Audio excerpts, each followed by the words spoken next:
All right, hi everybody, and welcome to this demo video on grouping on custom properties, right? First of all, let me invite you to work along with me, right? You probably installed the accompanying catalog item for this course, the Augmented Operations course package. And if you did that, then you have this view called custom property grouping. If you haven't done that, quickly check out the catalog and deploy the item on your system if you can. All right. So let me explain to you a little bit the setup of what we'll be working with throughout these demos. In the custom property grouping view, we have two sub-views. One is the nodes and the other is the amplifiers view. The nodes view contains 3 nodes. Now, they're not actual nodes, it's mocked data. But okay, this is what they look like. It's not that important. However, we also have amplifiers here in the amplifiers view. Now, note the name of the amplifiers. Okay, so this one is called Augmented Operations Course Amplifier 1 Node 1, which means that the parent node of this amplifier is node 1. Telest node 1 also has other children, namely amplifier 2 node 1, amplifier 3 node 1, and amplifier 4 node 1. So there are 4 amplifiers whose parent node is this Telest node 1. Okay, then what about Telest node 2? Well, we have a few amplifiers, this one, and here amplifier 3 node 2. Those are all amplifiers that are children of Telest node 2. And similarly, we also have 3 amplifiers whose parent node equals node 3. Okay. Now, what does an amplifier look like? Well, I can easily click open the element. The details don't really matter. The only thing that will be important to follow along is right here under forward path level detector. What you see here is I tweaked the protocol a little bit to have a button here called toggle alarm. When you click this button, you will automatically create an alarm on this amplifier. And similarly, when you click it again,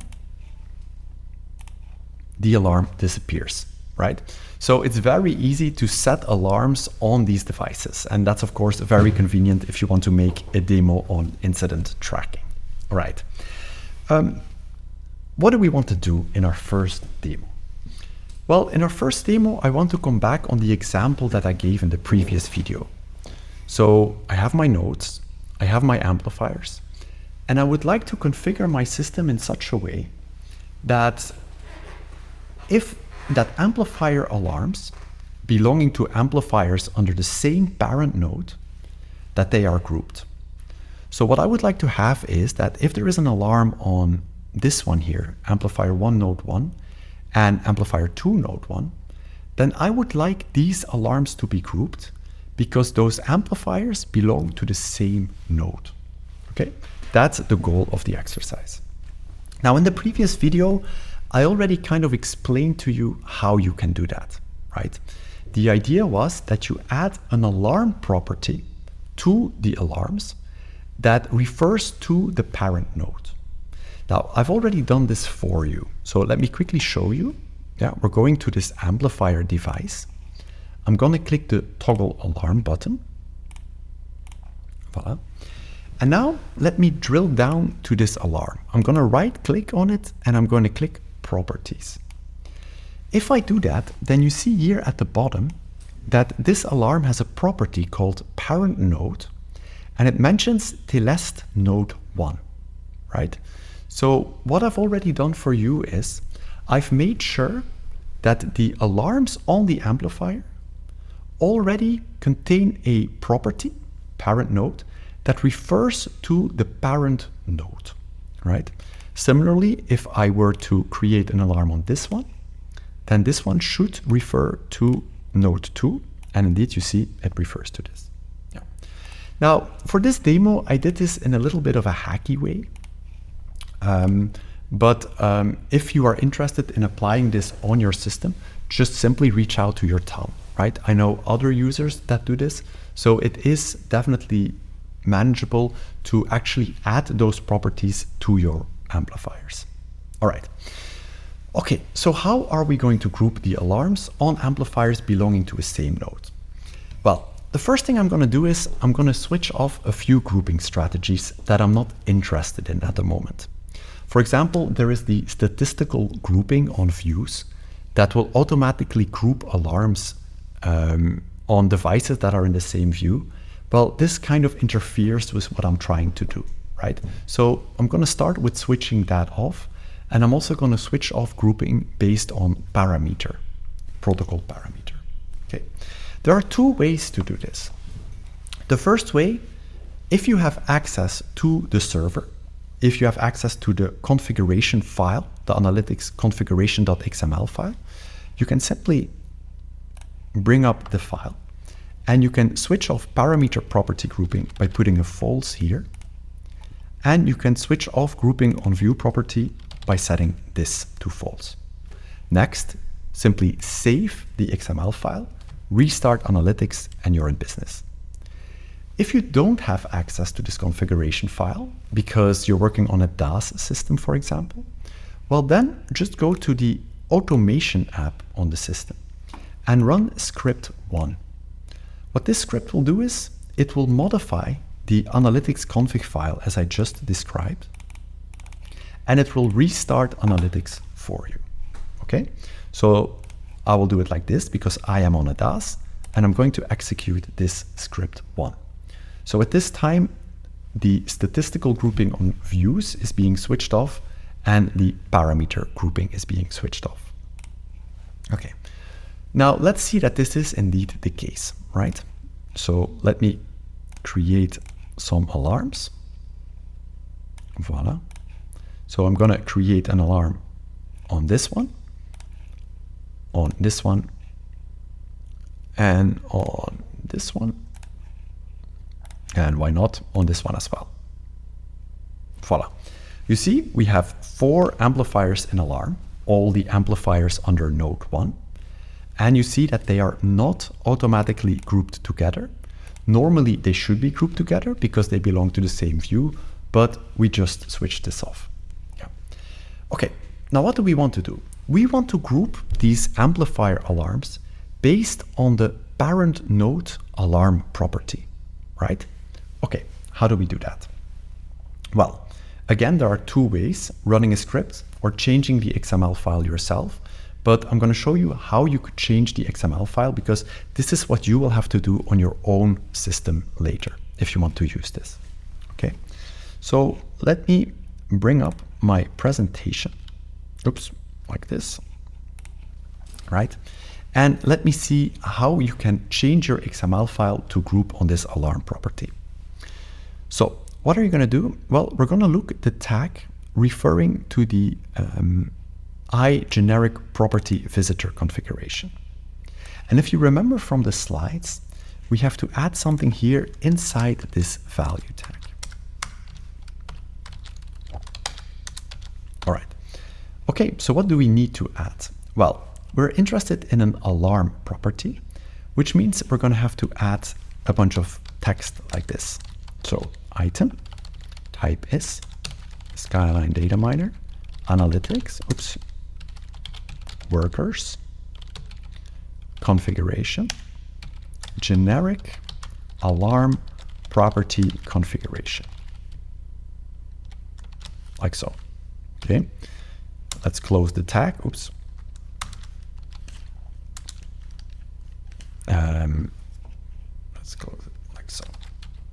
Voila. Okay. Oops. And I did a capital here, so we can move this. Yeah. Okay. What kind of tags do we need to have in here? Well, first we will need to have an enable tag, right? And of course, I'm going to set this to true because of course I want to enable grouping on this custom property. Next, we need a name tag. And this name tag needs to contain the name of the property on which we want to group. In our case, this is parent node. Remember, I can show it again on the system. The property that we want to group on is this parent node property right here. Okay. All right. This is everything I need to do. Now I just save and I restart my analytics and I should be in business. Now, for those people that don't have access to their system or that are working on a DAS, you can simply run the second automation script, script 2, and this will do the manual action that I just described automatically. And if everything works correctly, we should now see that DataMiner groups these alarms together based on the element property parent node. Voila. Okay, so that works like a charm. And that's the first demo. Yeah, and of course this will also work if you start grouping elements under node 2. So I can again maybe trigger an alarm for this one, amplifier 1 node 2, and then amplifier 2 node 2. I can trigger an alarm on this one, and you see that they are also automatically grouped together because they are alarms whose property value, parent node property, is referring to this node 2 node. All right. Okay. So voila, simple as that. Let me switch off these alarms again. Voila. Okay. All right. The next thing. What's the next thing that I want to show you? Well, so far we've only worked with alarm properties. But remember, you can also group on view properties, service properties, and even element properties. So let me give you an example of how you could group alarms using an element property. Okay, to do that, let me show you how you can add an element property. I'm going to go into here, properties, custom, right? And now there's this little cogwheel, and I'm going to click add, right? And here I can give the property that I want to add, I can give it a name. Let me call it element parent node, for example, right? Now, remember from the slides, whenever you create your own custom property for incident tracking, it's very important to select update alarms on value changed. If you don't do that, it won't work, okay? Get a hit OK, and voila, we have our element parent node property. Okay. Now, every element in your system will have this element parent node property. So now we can give it a value, right? So for example, this element right here, properties, what's the parent node of this device? Well, it will be the last node 1. Let me simply write node 1, right? This one also has parent node 1. So I'm now populating the element parent node property that I just created, and I'm populating it with the parent node of these amplifiers. Oops, node 1. This one as well. This is also a child of node 1, like so. And okay, this one is a child of node 2, right? And so forth and so forth. I should fill in this property for every element. Of course, there are a lot easier ways to do this. For example, using an automation script or something. Okay, so we already grouped on alarm property. Now I want to group on element property. So I created an element property called element parent node, and I assume that I populated it everywhere with the parent node of the amplifier. Okay, so now let me configure my configuration file in such a way that we're going to use this element property to group alarms, right? And I'm going to do a slightly different exercise than before. Remember, with the alarm properties, let me quickly switch off all the alarms.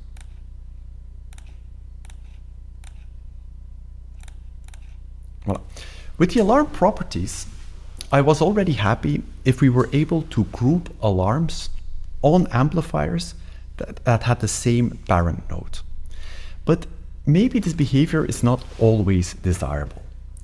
Assume, for example, that you have a node and you have 1,000 underlying amplifiers, and that only 2 of those amplifiers go in alarm. Then probably those alarms should not be grouped together, because it's probably the root cause is probably not the node. This is probably just a specific problem on those 2 amplifiers.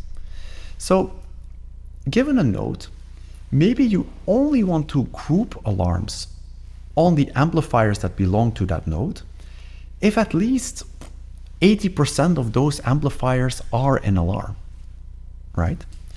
Now, this is something that you can do using grouping on element property. And I'm going to show you how, right?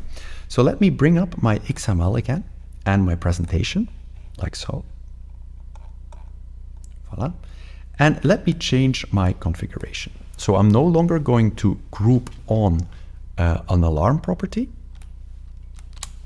No, this time I'm going to group on an element property. So I have to add this kind of text. So I do type is skyline.dataminers.analytics.workers.configuration. And then we have generic element property visitor configuration. Voila. Okay, let me also close the node, close the item. Okay. Now, there are 3 additional settings that I need to add to such a configuration. The first one is enable, which of course we're going to set to true, right? The third one is the name of the property that I want to group on. And this was, if I am correct, element parent node. And finally, we also have to specify a threshold, right? And here I'm going to specify 0.75. What this will do is, this will make sure that we're only going to group alarms on amplifiers under a given node if at least 75% of the amplifiers under the node are an alarm. If there's only a few amplifiers under that node in alarm, then we're not going to group the alarms. Okay? All right, let's save this and restart analytics, or for people working with a STAS system or a DAS system, go to your automation and run script 3. Voila. Okay, so this script is simply going to do the XML changes that I just showed you automatically. All right. Okay, so now let's see if this worked, right? So I'm going to start by triggering an alarm on amplifier 1, node 1. Voila. Now I'm going to trigger one on amplifier 2, node 1. Voila. Okay, I'm already happy that it doesn't group them. So clearly we're no longer grouping on alarm property because those alarms have the same alarm property, parent node. Okay, next we're going to group, we're also going to trigger an alarm on this one. And boom, you see. Automatically it groups the alarms together. Why? Well, because 75% of the amplifiers under node 1 are currently an alarm. And the threshold that we configured in our XML was this 75% or 0.75. All right, and yeah, that was it. Now, if you're on your own system or on a DAS, it doesn't really matter. It can't hurt to clean up your system. So what I'm going to do here is execute script 4, which is just going to reset the configuration to how you had it before you did this demo along with me, right? And as you see, statistical grouping on view is active again. And so it's grouping all of these alarms based on their view. All right. Okay. And that's all I wanted to say. I hope this was a bit clear. If not, definitely don't hesitate to reach out. You can always reach us at ai@skyline.be. Yeah, we're always very happy, eager to answer your questions. This is also the last video that I'll be recording for this course, at least for now. We covered all the material, so I'm a bit sad about it. I like doing this, and I'm definitely looking forward to creating more content like this. At the moment, we're working on an advanced proactive cap detection configuration, so that could definitely be an option for a future video. All right, for now, take care. Good luck with the final exam quiz. I definitely recommend you to take it. You can earn some nice DevOps points that way. And well, looking forward to seeing you again in the next video. Take care and bye-bye.